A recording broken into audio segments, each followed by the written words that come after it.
Bonjour les amis, si je n'avais pas eu cette convocation à la gendarmerie hier matin à cause de la Brigitte Trégouette de la Cimadiste, je vous aurais naturellement parlé du procès de Gisèle Pelicot, du verdict et de toutes les réactions que cela a suscité en France et dans le monde, parce que là, il y avait quand même les tribunes pleines au tribunal d'Avignon, hein, des journalistes de 80 pays au monde, des délégations de féministes chauffées à blanc, conspuant les accusés, les insultant, presque leur crachant dessus et naturellement hurlant après les juges. C'est que ces salopards de juges, ils ont osé leur donner des peines de prison qui étaient inférieures à celles que demandait le procureur. En général, dans les procès, c'est toujours comme ça.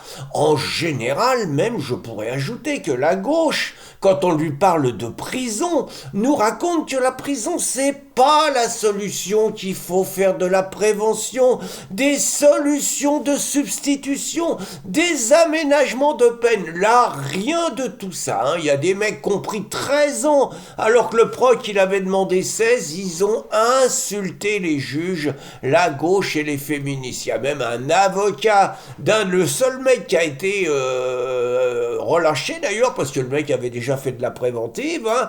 Il a été un peu discuté avec les féministes, ça a chauffé dur. Donc, le procès est terminé. Pendant un mois, on a fait le procès des mâles blancs ruraux, hein, parce que c'était des ruraux, des mecs un peu attardés, un peu demeurés, qui avaient sans doute des vies sexuelles misérables et qui ont voulu égayer leur vie sexuelle et on leur a pas fait de cadeau, ça a été leur procès. Et puis Gisèle, alors là Gisèle c'est devenu l'héroïne de toute la gauche, l'héroïne de toutes les féministes. Hein. Sur les réseaux sociaux, on aurait cru que les filles l'avaient récupérée parce qu'ils ont mis la photo de Gisèle avec les photos, les couleurs des les filles.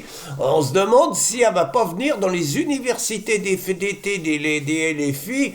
La Gisèle, c'est clair que c'est la militante dont la gauche rêvait. Je me demande même d'ailleurs si Bayrou il va pas la prendre dans son prochain gouvernement. Donc, vous avez quand même 50 mecs qui dorment en prison, là, et puis qui vont y dormir pendant des années. Hein.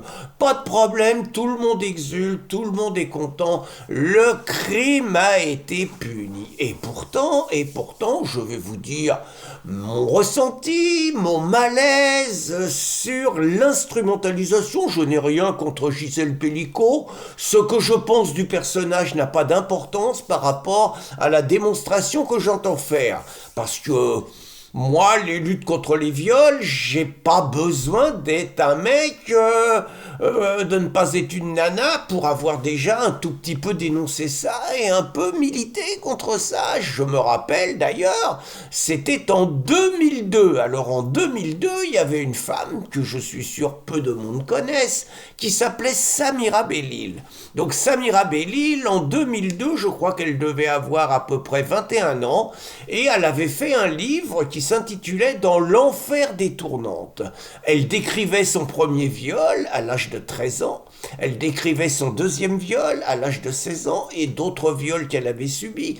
Et les raisons pour lesquelles elle avait subi ces viols, et bien tout simplement qu'elle ne se soumettait pas au code des imams, elle ne se soumettait pas au code de l'islam, elle ne portait pas de voile, elle traînait un peu dans la rue, elle ne restait pas toujours à la maison, elle se comportait donc en mauvaise musulmane, et donc dans les règles de l'islam, eh bien c'était des filles, des traînées avec lesquelles on pouvait se servir, c'était des objets sexuels.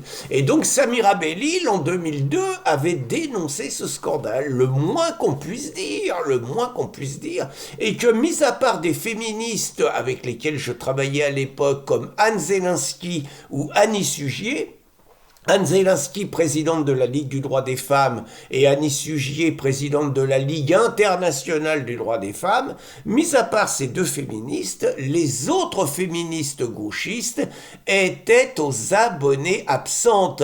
Elles regardaient ailleurs. Et autre exemple, en 2002 aussi, vous voyez, une drôle d'année quand même. Hein.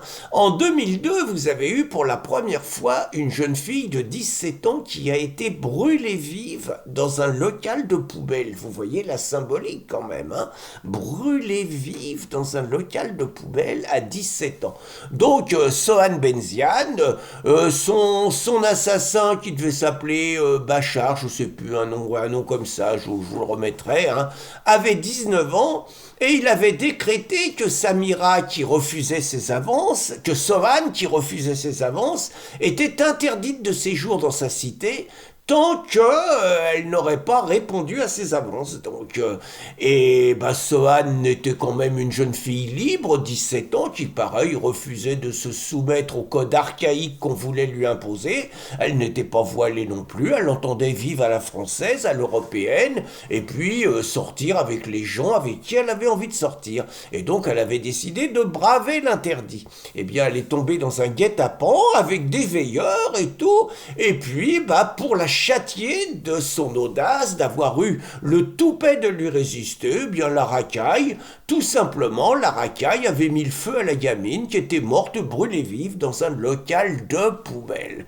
Même chose, grande discrétion, grand silence, jamais de manif, jamais de portrait, les seuls qui avons fait des choses c'est nous, hein, la petite mouvance avec les féministes, il y avait ni pute ni soumise, il y avait SOS racisme à l'époque, hein, c'était pas Sopo encore. Hein.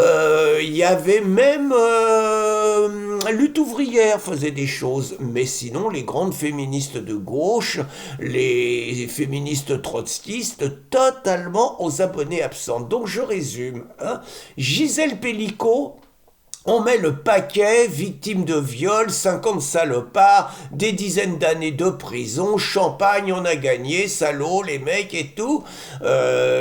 Samira Belli, le violé à 13 ans puis à 16 ans dans des tournantes, dans des viols collectifs sordides pour la remettre dans le droit chemin.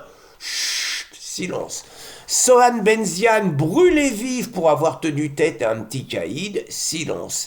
Eh bien, si on accusait les féministes gauchistes d'être doublement racistes, elles sont racistes d'abord par rapport aux victimes, puisqu'elles défendent une victime blanche, française, européenne, alors qu'elles n'ont jamais défendu des victimes maghrébines, mais c'est surtout, elles sont racistes par rapport aux coupables, puisqu'elles chargent à mort des Français ruraux de couleur blanche pour la plupart, hein, il y avait une ou deux exceptions, mais donc elles chargent à mort le mâle blanc hétérosexuel, et que par contre, elles protègent par tous les moyens qu'elles peuvent utiliser par la loi du silence les violeurs quand les violeurs sont des arabo-musulmans et encore plus quand ils sont des petits soldats d'Allah. Je crois que si c'est pas un double racisme, c'est bien imité.